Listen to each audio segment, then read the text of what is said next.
Denne videoen viser hvordan du stiller opp et vanlig multiplikasjonsstykke eller et vanlig gangestykke. Det viser hvordan du kan løse et gangestykke med komma i begge faktorene, og det viser også hvordan du skal forholde deg når du skal løse en typisk kilooppgave, som vi skal se på. Når vi multipliserer, så har du en faktor som du ganger med en faktor, og dette gangestykket gir et produkt.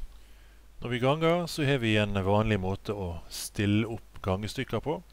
Den ønsker jeg å vise for deg her.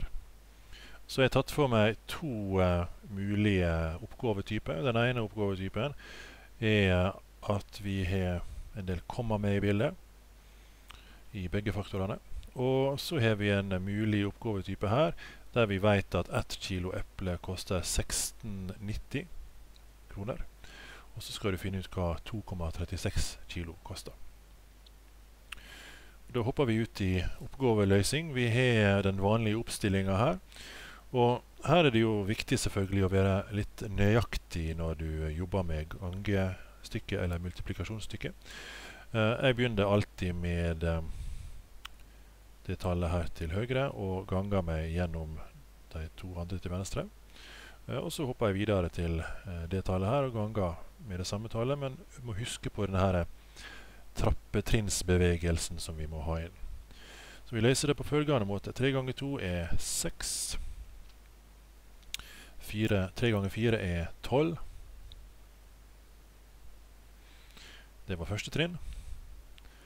7 ganger 2 er 14.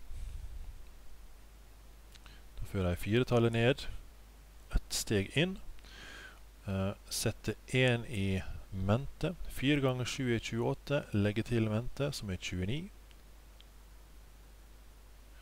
Da har vi gjennomført begge trinner.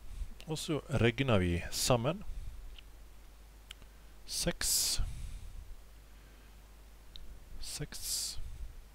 10 og 3. Det her er den vanlige måten å stille opp et multiplikasjonsstykke på, og den vanlige måten å utføre det på. Den vanlige måten bruker vi så i på en måte den neste levelen, der du har med komma. Og når du utfører dette gangestykket her, så ser du vekk fra komma når du regner ut disse trinnene. Komma finner du først til slutt i svaret. Det synes jeg er en veldig fin og grei regel å forholde seg til. Så da ganger vi ut 9 ganger 7 er 63. 3 setter vi ned, 6 i mente. 4 ganger 9 er 36. Ja. Pluss 6, da er vi oppe i 42.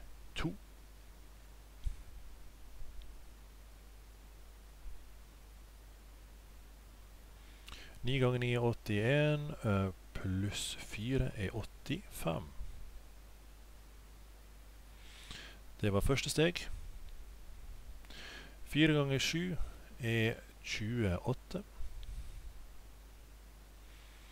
Fører 8 ned, setter 2 i mente, sørger for at jeg setter den over den første mente, slik at jeg ikke blir forvirret på hvilken mente som skal brukes. 4 ganger 4 er 16, pluss 2 er 18. 4 ganger 9 er igjen 36, pluss 1, 37. Da har vi utført de to trinnene og kan regne sammen. Vi har 3. Vi har 2 pluss 8 som er 10. Vi har 8 pluss 5 som blir 13, pluss 1 som er 14. Og vi har 8 pluss 7 som er 15, pluss 1 som er 16. Og til slutt har vi 4.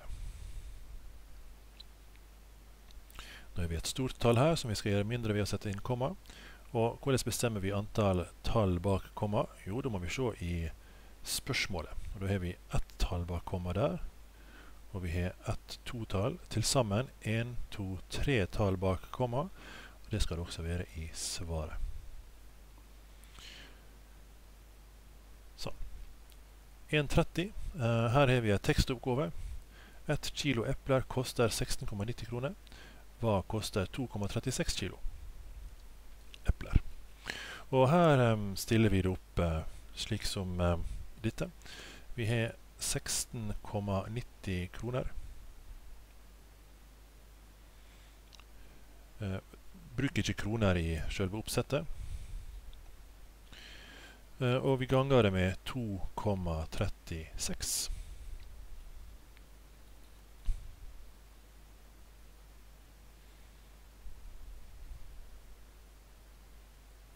Her blir det 3 trappetrinn, sant? 1, 2, 3 tall, 3 trappetrinn.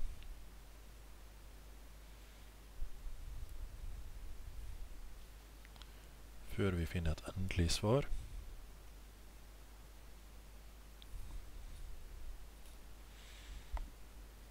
Og jeg har med nullen her, selv om jeg for så vidt ikke trenger det, men den er nå med i sammenhengen vår, så da bruker vi den der likevel. Og vi regner ut. 6 ganger 0 er 0. 6 ganger 9 er 54. Fører 4 ned. Og 5 i mente. 6 ganger 6 er 36, pluss 5 er 41.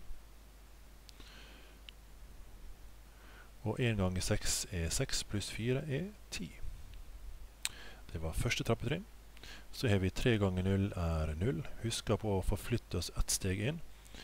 3 ganger 9 er 27. 2 i vente. Nå kommer vi til å bruke litt masse plass, men sånn er det. 3 ganger 6 er 18, pluss 2 er 20. 3 ganger 1 er 3, pluss 2 er 5. Så er det siste trappetrinnet. 2 ganger 0 er 0. 2 ganger 9 er 18. Vi er 1 i mente der. 2 ganger 6 er 12, pluss 1 er 13. Og 2 ganger 1 er 2, pluss 1 er 3. Så regner vi sammen. 0 får vi her. 4 pluss 0 er 4. 1 pluss 7 pluss 0 er 8. Her er vi 8. Her er vi 1 pluss 5 pluss 3 blir 9. Og til slutt 3.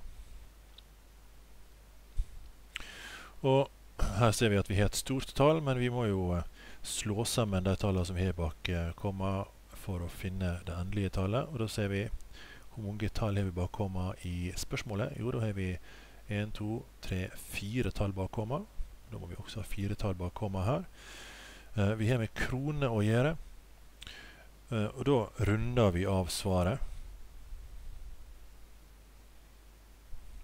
til 39,88. Og siden det er en tekstoppgave, så må vi si 2,36 kilo epler koster 39,88 kroner. Og her er det altså at vi setter dobbeltstrek under svaret.